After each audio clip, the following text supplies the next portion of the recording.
Hi, everybody. Welcome to the Eating at a Meeting Live. I am Tracy Starkrath, your host, and I am in Austin, Texas today, attending and speaking at the Southwest Showcase put on by IAEE and the Texas Hill Country chapter of MPI. So I'm excited to be here with you and to do the next rendition of the show, talking about plant-based vegan options in our catering menus. And my guest today is Rich Wilner, who is the general manager of Affairs to Remember, a catering and event production company in Atlanta, Georgia. And he has more than 35 years experience in the hospitality industry and probably that as eating plant-based, right, Rich? Yes. Hello, everybody. Thank you for having me on, Tracy. You're welcome. And so everybody, Rich and I chatted a couple of years ago when I was researching, doing a book and stuff, which I still have to produce. And wanted to bring him back on to talk about this plant-based eating and why it's important to him, and actually as a caterer as well, how they incorporate that into that. So Rich, and I'm going to bring up this topic just very briefly, but you were raised in a family that kept kosher, and but you followed plant-based, vegan, vegetarian for a long time. So how did that transition happen, and why is plant-based so important to you? Loaded question. So first, you and I have already talked about this, but your audio is a little in and out. Okay. So uh, just setting everybody up for that expectation. Yes. So I grew up in a kosher household, and I remember very distinctly the time sitting around the dinner table, and I was probably 7 years old, and the family dinner was a piece of steak, and there was something that I noticed in that piece of steak. It was a vein, and that was when the connection happened for me about meat coming from animals, and that pretty much did it in for me. Uh, I remember for a couple of months or years after being okay with ground beef, but that was the last time I ever ate a piece of steak, and it just kind of went down. I couldn't do it anymore. Um, so I pretty much adopted a vegetarian lifestyle from probably 15, and I would dip in and out of I'll eat fish or I'll eat poultry. Um, and then about 5 years ago now, or 6 years ago, fully adopted a vegan, plant based lifestyle. Um, Okay. when people are vegan, we've had this conversation before. Um, I always ask people, or when they're plant based eaters, I say, why do you follow that dietary lifestyle? Because people adopt that lifestyle for different reasons. You heard my first time was really because of animal ethics. Mm-hmm. And it wasn't, and of course, at that age, I was not aware of the treatment of animals. I just didn't like the idea of eating animals. And then the more I learned about that for animal ethics reasons, I really don't. But other people, um, it's for health reasons. Many of us are aware of the health benefits of eating a plant-based diet, and for others, it's for the planet, that there's sustainability reasons to follow plant-based lifestyle. So there are a lot of reasons, Right. and I raise my hand to all of them. Well, that's good. And last night when we were chatting before, prepping for this, you know, it was the labeling of that, right? Of how why we label and can we be in multiple labels at one time, right? Or are we dismissed because we call ourselves vegan? Oh yeah.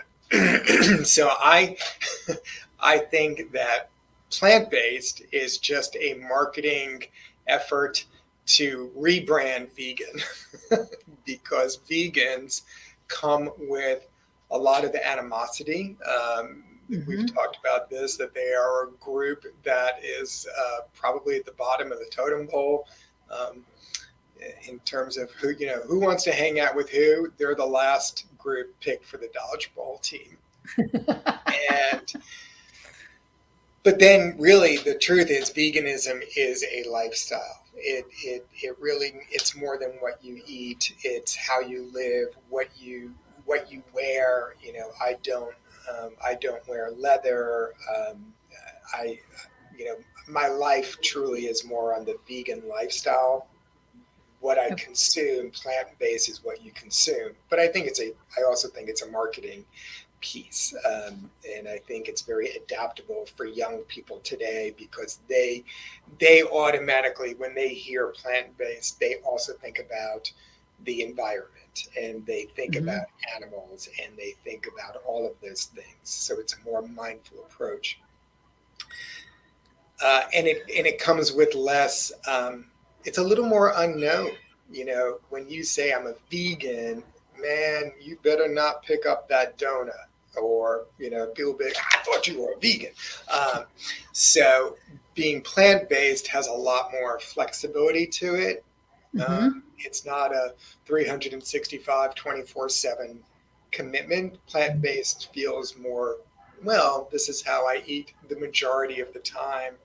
But if I want to eat a scrambled egg, I can do it. Where vegan feels like you've signed in blood, I'm in, and don't break that. So I think you and I were speaking about these labels, and we talked about flexitarians, flexo-vegetarians, where people feel like they have more room and can make choices and nobody's looking at them like, you broke the contract, you're going to have to give back your toaster and your t-shirt and your hat. So.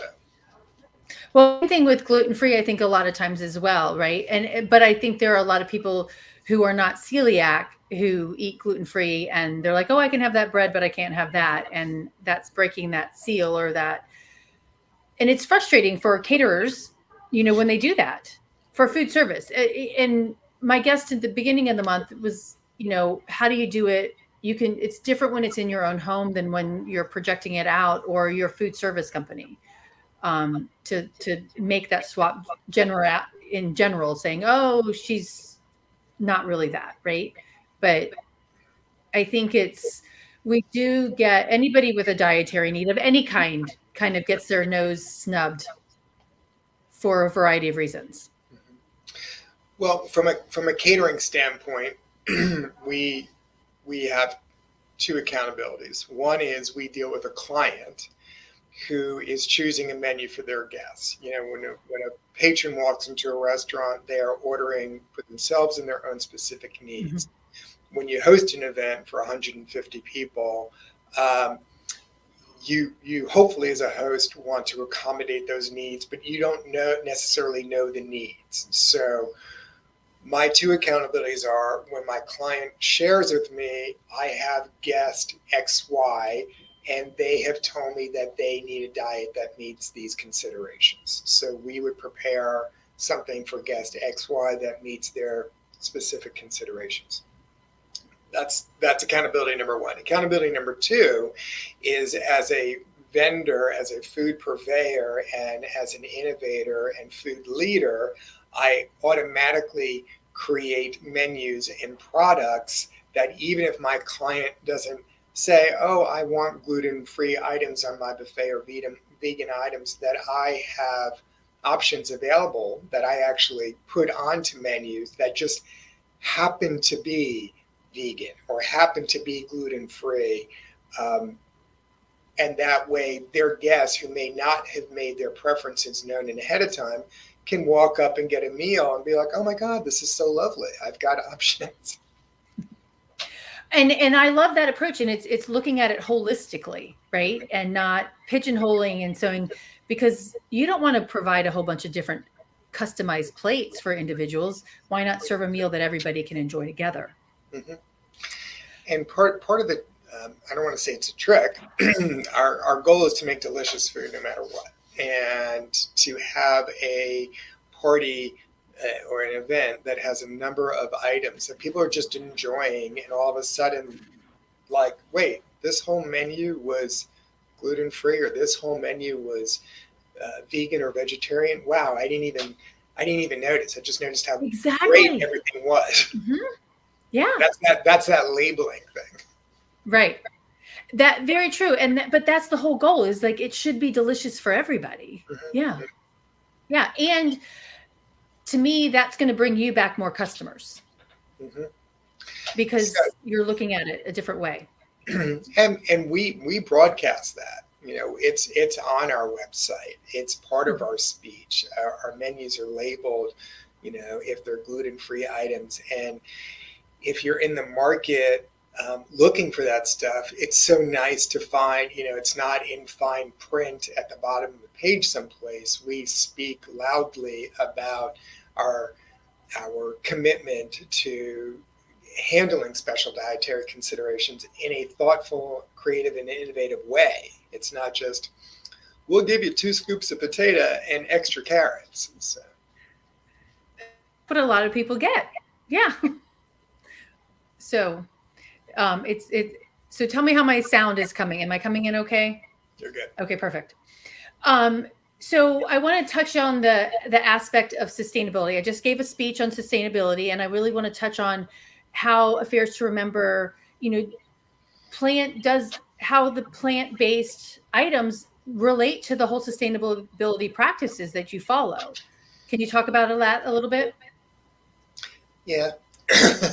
So,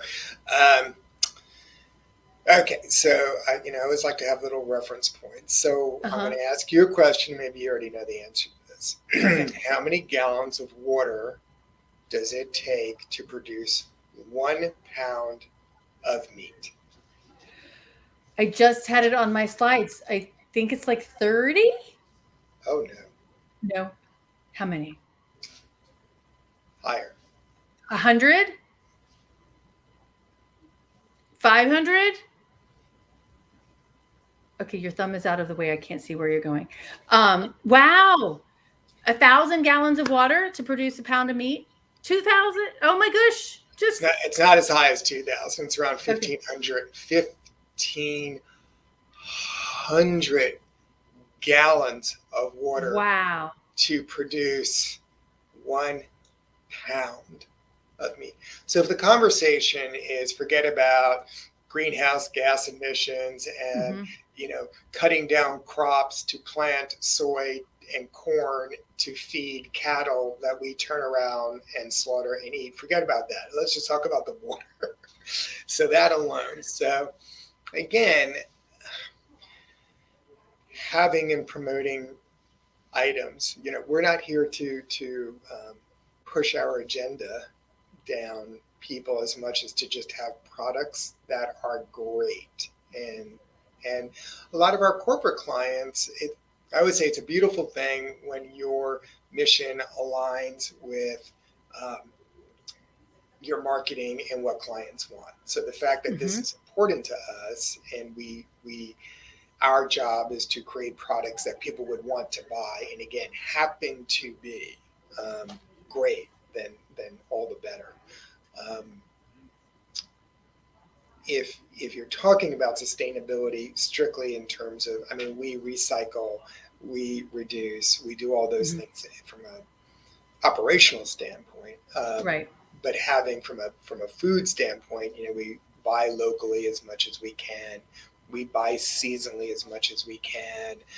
We make most of our products. We don't buy, our dressings, our sauces, everything, packaging and prepackaged items, just from a packaging standpoint, are not great. Right. Exactly. There's a lot of waste in that. We own most of our guestware, china, flatware, plates, with lots of varieties for people to choose. And your most sustainable minded clients are going to say, oh, we want to use disposables and we want to use compostable disposables. I'm like, well, the best thing to do is to use something that's reusable. Right. Well, won't that cost me more? No, it doesn't. So we always try to say, we have this stuff and I can include this stuff at no additional charge. And that really is what makes your party greenest. Then we start going into, like, all of our packaging for our to-go meals is compostable, and we offer that in terms of guestware as well. That's fantastic. Now, you and I've had multiple conversations now, and I'm trying to rethink some of those conversations that we were talking about that would really be pertinent here. But I think one of the ones that I asked you beforehand was, and what we talk about here on the show is safe, sustainable, and inclusive. And I really liked your answer about what that means to you. So can you tell people what a safe and sustainable and inclusive meal means to you? You might not know what you said, but What did I say? just basically practicing a plant-based, whole grains, fruits, and vegetables because of the benefit, what it does for the environment and for your health. So I delivered just a few weeks ago. I spoke with a national at a national convention that happened to be for 4-H. okay. And know thy audience. And I knew I was getting up there in front of this group of, farmers, more rural folks, and doing some educating and talking about eating kale. and being mindful of ethical treatment of animals, et cetera, et cetera. And I knew when I walked up there. So it's a path. It's an education. Mm-hmm. We all have an at-stakeness in this conversation. We want this planet to be here to serve generations to come. And if you look at any article, we're at a very close within the next 30 years of a breaking point, and with our environment. And it starts. We have this saying, we can make a difference one bite at a time. Mm-hmm. And if people followed a plant-based lifestyle, it would be more beneficial than taking every car off the road. So how, as a caterer, and I remember having a conversation similar to this with one of your competitors, Tony, years ago, about how does a meeting planner approach you to talk about the sustainability and talk about the plant-based, incorporating that into their menus instead of you waiting for, because a lot of times they're like, yeah. So, we're consultants. All of my people here have a job title that includes consultant. And it begins with asking all of the right questions. And if and when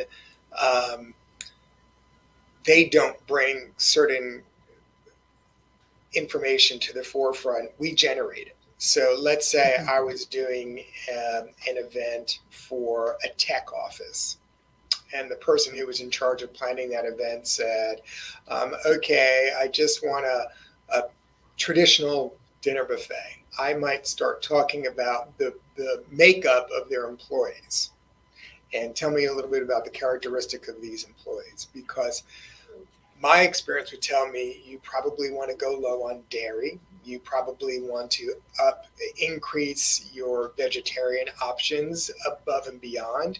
And you can have a little bit more fun in terms of flavor profile. We might be able to incorporate some Indian flavor, some Asian flavor, and it be great. Even if they don't generate that, we're going to generate it. So. Okay. And actually, I was having a conversation with a hotel the other day, and I haven't looked at your menus, but you just said that yours are labeled. But it's really hard to go to some properties and determine whether items are free from things or whatever. And especially when I get, this doesn't really pertain to catering companies, but hoteliers is like, if you order a custom meal, then you lose your commission. You're not your commission, but a discount rate that you get if you don't check off the boxes. I want this meal, I want this one, I want this one, I want this one. But one property is like, well, all of our meals are gluten-free from the get-go, but how do I know that? And I guess it's you as a consultant giving us that information. Does that make sense? I'm not as familiar as the way hotels work. Right. So our response is, if you tell me somebody has special dietary considerations in advance, we we look at the existing menu and we either say, if all they can eat is green beans, that's not sufficient. And so we would make a special meal for that person. Mm-hmm. If they want their party to have, again, flexibility and variety, that would accommodate gluten-free, vegetarian, vegan, maybe soy-free, egg-free, dairy-free. I mean, there's so many things that come up. Nut-free. Just having a nut-free menu is huge right now. We see what's better. If it's anything more than 10% of your guest count that needs a special meal, then I would say, let's look at your overall menu. And I like that. Mm-hmm. and if it's less than that, then let's see if we can, let's accommodate those individuals. All right. So there's a word there that you've said, and I've said it for 12 years or whatever, is special meals. And I'm bringing this up because somebody mentioned it on on a LinkedIn thing, is like, my needs are not special. They're my needs, but maybe I'm a little person, or maybe I have a disability. They're not special needs. I get up every day and I brush my teeth and do that. How can we get out of the word making it special, right? And you and I have kind of had this conversation a little bit, but I use the word, so you said special. I often hear dietary restrictions, and right. I don't use the word restrictions. I use the word considerations. I like that. Mm-hmm. And I find, because I'm not restricted from eating meat, mm-hmm. It's not a religious thing for me. I'm not restricted. It's a consideration. I haven't done anything bad or wrong. If I want to eat that piece of cheese, I can, but it's a consideration. So consideration doesn't necessarily feel strong enough when it comes to things like allergies. Mm-hmm. I start using the word requirement. So okay. It's requirement and considerations. I like that. It separates them, because a lot of times people are like, well, how do I determine whether it's a need or a want, right? Or, like you said, consideration or requirement. And that's a different way to look at it as well. I like that. But again, it's putting us in the boxes, and some of them are necessary boxes that we have to be in, right? Because if a nut's going to kill me, the requirement box is a non-negotiable. Right. And how, just out of curiosity, how do you handle if somebody was coming to you and they had one or two people that required a kosher meal? How do you handle that as a caterer? We have to outsource that. Okay. And again, we look at what the other guests are enjoying, and we try to map on. I would give the kosher caterer the menu that everybody else has, so that what these guests are getting is equal to and not less than the experience everybody else is getting. Right. Then, of course, with kosher, you have to make sure it's executed and handled a certain way. Right. Exactly. And we won't get into the whole kosher conversation, because that's a whole nother long, different conversation. And I actually had a conversation about it last night from the legal aspect of it, from a hotel legal aspect of it, which was interesting. So how can we, as an industry, start looking at this plant-based opportunity to change how we impact the world, impact the environment? Well, I think the need is going to drive it more than anything. I think if you're a food purveyor and you don't get on board, you're going to be left behind. When McDonald's comes up with a McPlant burger, right? You got to get on board. Like, hello, everybody. Either figure this out or you're going to be left behind. KFC is getting ready to launch a plant-based chicken nugget. So the world is telling you to do this now. Right. whether or not people buy those products. But if you look in the supermarket now, I don't have to go to the little smelly patchouli stores anymore to get plant-based products. The Kroger and the Publix have beautiful options right now. So it's society is telling us. Yeah. Well, and I even ate dinner at a hotel restaurant last night. Not a single thing on the menu was gluten free, nor was a single thing vegan, let alone vegetarian. We probably could have been made vegetarian, and I was floored by the lack of thought in the menu design.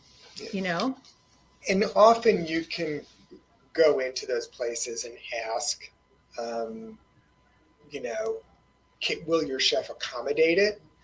Um, and most of them will. So I'll look at a menu online before going, and if I don't see anything, I'll say, does your chef prepare things? And most will. I think it's unfortunate that they don't include those items as a standard on their menu. Right. Mm-hmm. But I know the restaurant world works a little differently. But you should ask. That being said, I mentioned the Mick plant burger, which is I think they're aligned with Impossible Burger or Beyond. It's one of those. Yeah. But the trick is, it's coming with cheese and mayo, not mayo. Right. And so it's not vegan, but they have said publicly they're going to cook it on the same grill as the burger. So you have to know, where do you stand? If it's for health benefits, you're probably going to be fine. If it's for environmental reasons, you're probably going to be fine. But if you're vegan for ethical reasons, you probably don't. Burger King got sued from a guy in Florida because they cooked it on the same grill, and yeah. But like, all you need to do is put a piece of aluminum foil down on the grill and cook it, right? Yeah. That would solve that problem. There was something that you said. The aspect of, we were talking about muffins the other day, and that I posted that I shop for these gluten-free vegan muffins at Lucky Tree in Raleigh. And last night you made a comment, like, why do we really have to recreate that muffin, right? Why don't we just be thoughtful in creating that gluten-free meal in general? So, I don't eat Impossible Burgers or Beyond Meat. It's a little bit of Frankenfood. So one of, again, my reasons are partly ethical and health. The fat content in those things, I mean, they are delicious. I've had them, but they're not healthy. Nor do I necessarily want to have something that replicates meat.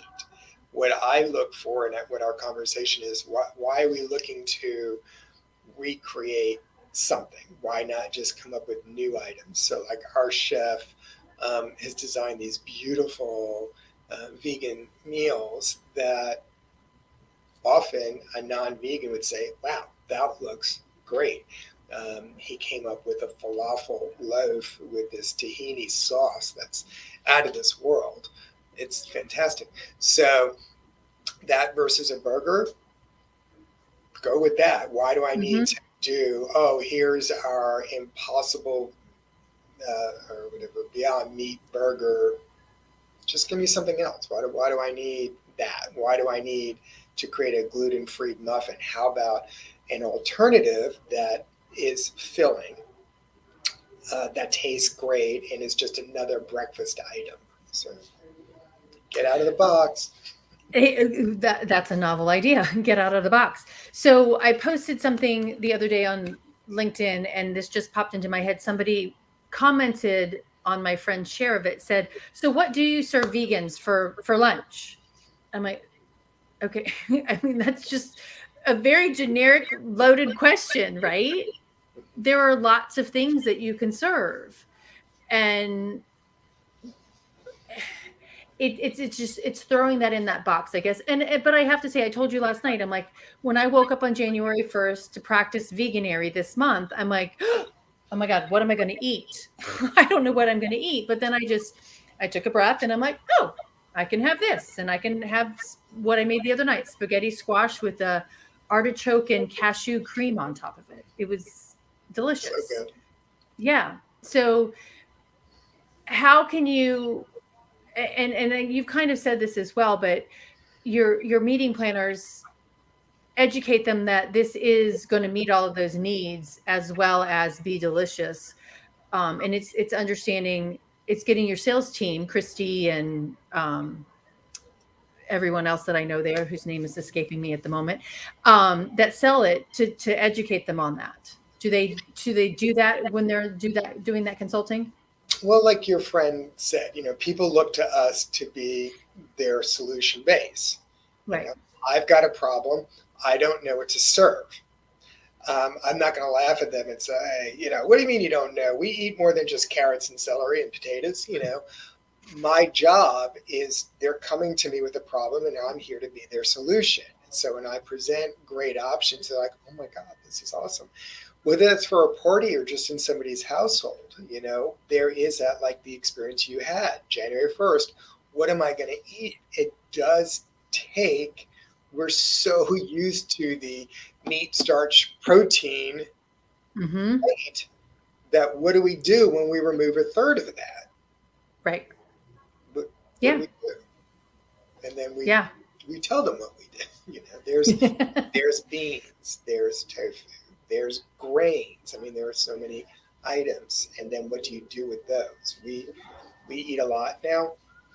I'm a food person. I'm very comfortable in the kitchen. I know my way around. I enjoy cooking, but I have friends who are vegan or vegetarian for ethical reasons that are not foodies. They don't know how to cook, and um, they don't know what to do. And Right. often they're eating the prepackaged stuff that's not healthy. Uh, they eat fried foods. They eat dairy because it's easy, but Right. it's not. It doesn't check the healthy box. Well, and I think that's the balance. And I met Chef, or I saw Chef at a food show years ago, and walking that food show, it is like the vegan gluten-free item has got 35 ingredients in it that I don't know how to read, right? And it's not, it still has, it's loaded with tons of sugar, or it's got salt in it, or lots of, you know, high in calories. It doesn't necessarily mean it's healthy just because it's got those labels on it. No, not at all. Yeah. If you go back to the root of any regional cooking, whether it's Italian or Latin or French, you're dealing with whole ingredients. You're dealing with fresh Hmm. herbs, fresh vegetables, things. There weren't all of these mononuclear whatever they are, elements. And if you just Uh-huh. cook with fresh product, use a little fresh garlic. It's going to go a long way. Don't be afraid of salt and pepper. Use some cumin. Use some turmeric. Use some basil. Use some cilantro, and jazz up a dish. You don't need all of these extra flavoring. We start talking about, so it's fascinating. Um, what what makes food? There are certain elements of what makes food taste great. Hmm. The very first thing that makes food taste great is Uh-huh. how it looks. So true. If it Yeah. doesn't look good, we're not getting past square one. Get it away from me. Number Right. two, how does it smell? We have, I think it's five senses of smell. You have Hmm. thousands. Taste. You have five senses of taste. You have thousands of olfactory nerves. So before it ever gets into your mouth, you have already made two major assessments of that product, whether it's going to be good or not. And then we taste it, and then we start inside of our mouth. Does it have crunch? A crunch factor is important. So if you want something that's going to be good, make it look pretty, make it smell appealing, have it have flavor and taste good, and add some crunch element. You got a winning product there. Oh, I love, and that's a real guiding force across the board for anybody who's ordering the food or preparing the food. I love that because you don't want something that smells, oh my gosh, what is that, right? But I think I love that. Thank you very much for sharing that. One of the other things I was thinking about too is taking us a little bit away from that, but is the service style. And you've got your consultants who are your sales team, but your service levels, I think they are the front facing people of your staff to the customer. How do you envelop them into the sustainability, plant-based world of what Affairs does and what your service levels are? Well, that's a little more complex. If you're doing a served dinner, for example, Mm-hmm. and we know person A has on their RSVP or whatever communicated their special dietary considerations, we have a card made up. We have a number of cards made up. The first one goes down in front of that guest. As a person who eats a certain way, I walk into a room with a certain amount of anxiety. Did they get my request? Is it going to be met? I have a little level of anxiety when you walk into a room. Did my message get across? Mm-hmm. So that card going down in front of that guest lets them know there's going to be no nuts in my meal today. Good. All right. I already have a level of confidence in the product that's going to be delivered. Then with each course, there's a card that is produced that says this salad is nut free. This Oh, entree wow. is nut free. And so there's a number of cards, and the back of the house has a version, and the front of the house has a version. So we go through all of those steps to make sure we we are doing the right thing. Okay. Now let's go back. You used the word special, and nobody likes that word special. And we've used the word label, and people don't like being labeled. That's where all of these things that lead to our success in delivering the end product. Sometimes people don't want to be called out. Mm-hmm. And that's Yep. that trick, and that's that balance. Wait, what's wrong with you? Why did you get that card? Did you win something? What's that about? So um, it is a balancing act of not making somebody feel special or different and yet feeling accommodated. So if you're doing a buffet, my recommendation is make sure there are a number of items that would meet a number of dietary considerations. That's a well planned meal. Mm-hmm. That's it, it has to meet multiple needs, and everybody should be able to walk through the same buffet without having to go into a special area. And it comes down to also with just you talking that story reminds me of an event I worked in Las Vegas at a large convention center, and we were serving like 4,000 to 7,000 people, and we had 683 dietary requests, and the hot boxes came as a train behind a golf cart, right? And they pulled it up and they put it in behind a pipe and draped area, and they had one sign that had this. But then and I've told this story before, so if anybody's listening and heard the story, and the servers stood in a line and guided everybody and pointed them to the far corner of the hall because we needed to get that many people in. But if you didn't see that sign, Mm. you didn't know that you were supposed to take a right and veer. And if you walked all the way back there and then somebody's like, oh, well, your meal's all the way up there, that service level, Well, it's that a goes weird back trick. to you're calling me out. In Right. society, Mhm. we've come a long way that um, different is not equal. Right. and and we all want to feel equal. We all want to feel like we're taken care of. Back in the 70s, my aunt was a travel agent, and she would say to us, "Always order the kosher meal." Because it was handled with kid gloves. It was beautiful. The guy next to you is getting whatever he got, but that kosher meal was just this extraordinary thing. So there it worked for you.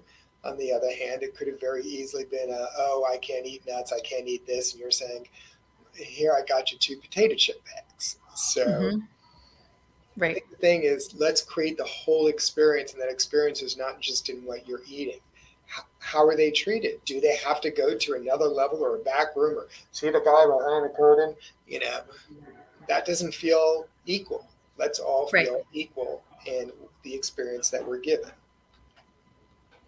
That's so true, and it comes in so many different ways, um, that can be interpreted and that needs to be understood and managed. So, all right. So, how can people get a hold of you? How can people follow your plant-based lifestyle if you put that out there, or Affairs to Remember? Mm-hmm. So Affairs Remember has a website, www.affairs.com, and we are on Instagram and we are on Facebook. And you can see some of our website has some of our menus with special dietary considerations and beautiful photos. And our Instagram is always updated with some new products. We just did a new innovation tasting yesterday with some vegan meals, and I'm sure we'll highlight those in our social media platforms soon. What on that note, what are you seeing? I remember when Aquafaba came out in 2015 and Veg Magazine named it the invention of the year. Besides like the plant-based or the Impossible Burgers, what are you seeing plant-based wise that's exciting for the coming year?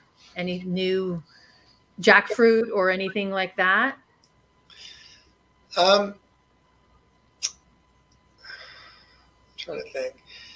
There's just more products out there, Okay.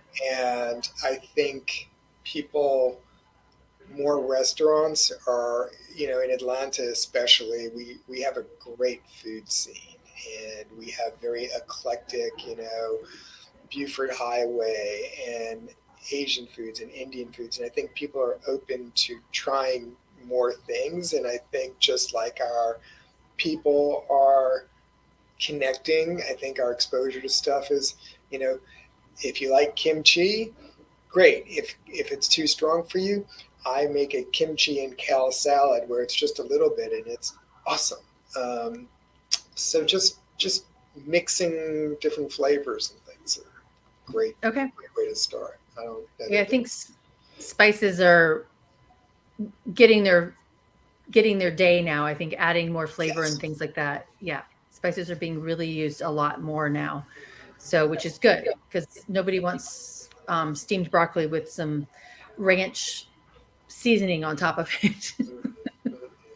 And we were talking earlier about equipment, air fryers. I Hmm. mentioned to you that's a great thing to use. So some of our appliances change our what we eat. You can do a lot with an air fryer, whether it's tofu or potatoes or cauliflower, and get a really nice finish. That steamed vegetables again. No, you know, take that tofu and create a tahini and garlic and cumin, little coating to brush onto it, stick it into the air fryer. Mm. Yeah, and I had a harissa grilled cauliflower the other night for dinner. It was so good. Mm-hmm. Yeah, delicious. Put some sesame seeds on top of it. I mean, Yeah. it's great. I Okay, like it. so what to wrap it up, what is your favorite food to eat and drink? So I'll eat pasta every day if if it's available. I try And your not to. son does too, doesn't he? He eats everything. He does like pasta. I think I told you a story about him eating tortellini for breakfast, and a friend was like, "Why do you let him eat tortellini for breakfast?" And my answer was, "If you look at the ingredients, it's basically a bagel and cream cheese." So, Why not? Yeah. yeah, he can eat whatever he wants. Um, I always enjoy pasta, but it's not just the pasta; it's what you do with it. Pasta makes a great vessel for sauces and Mhm. flavorings. So knowing what to do with that, and Never going to say no to a good glass of wine. So there you have it. Okay. On this, speaking of the good glass of wine, do you pay attention to the vegan labels on wine and alcohol? No. Okay. But, I mean, I would assume there actually is a bacon vodka. I've never had it, but by nature of ingredients, I would assume there's no animal product. I think there could be some manufacturing things that would cross over into ethical stuff, but I don't. Right. I don't. Yeah, barnivore.com is a website that you can look at to see, because it's the filtration process. But I don't go that far. Okay. Well, I so appreciate you being on the show. Thank you so much. Thank you. It was good chatting with you. Hope Likewise. I enjoyed it. And yeah, and when I come back down to Atlanta, I will have to somehow get a catered meal from Affairs to Remember. Please do. Give me a call. We'll have you I will do that. Some of our vegan foods. I would love that, really. Let's do it. And I've had chef's food before, so I know he can cook. Oh, yeah. Yes. Brilliant. Yes. So everybody, Rich, thank you. Rich is with Affairs to Remember, an event and culinary production company out of Atlanta, Georgia.